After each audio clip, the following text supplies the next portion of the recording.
దీపాదాస్ మున్షి గారిపై ఎన్వీఎస్ఎస్ ప్రభాకర్ గారు చేసిన స్టేట్మెంట్ అనేది బీజేపీ దివాలాకోరు రాజకీయానికి ఒక నిదర్శనం.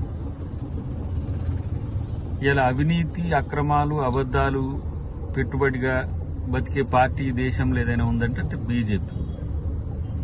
సో తనకు కూడా ఐడెంటిటీ క్రైసిస్ వచ్చినట్టుంది. ఎక్కడ ఎంపీగా పోటీ చేయాలనే ఉద్దేశం ఉన్నట్టుంది. దాని కొరకు ఒక సెన్సేషన్ స్టేట్మెంట్ ఇవ్వడానికి ఇలా మా ఇన్ఛార్జ్ జనరల్ సెక్రటరీ గారి మీద ఒక ఆరోపణ చేసి ఉంటారని నేను అనుకుంటున్నా.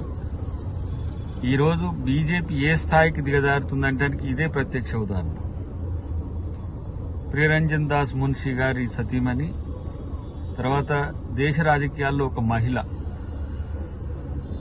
ఒక బెంగాలీ కాళీమాత లెక్క ఉంటుంది. ఆమె చాలా సిన్సియర్ హార్డ్ వర్కర్ గా ఉన్న ఆమె మీద బట్టగాల్చి మీదేసి అవినీతి ఆరోపణలు చేయించడం వెనుక ఉన్న రాజకీయ దురుద్దేశం మాకు తెలియని కాదు. వాళ్ళు ఎంపీ ఎలక్షన్స్ వచ్చినాయి కాబట్టి సీరియస్ గా ఇక ప్రాపగండా మీద దృష్టి పెడతారు, అబద్దాలను ప్రచారం చేసే పనిలోనే ఉంటారు. కాబట్టి బీజేపీ ఈ స్థాయికి దిగజారింది.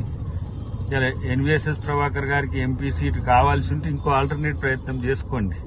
కానీ ఇలా మీరు చెవిలో పువ్వులు పెట్టకండి, మీరు బీఆర్ఎస్ కలిసి. కాబట్టి ఇలాంటి స్టేట్మెంట్స్ ఇవ్వడం ద్వారా బీజేపీ మరింత దిగుతారని నా యొక్క ఉద్దేశం.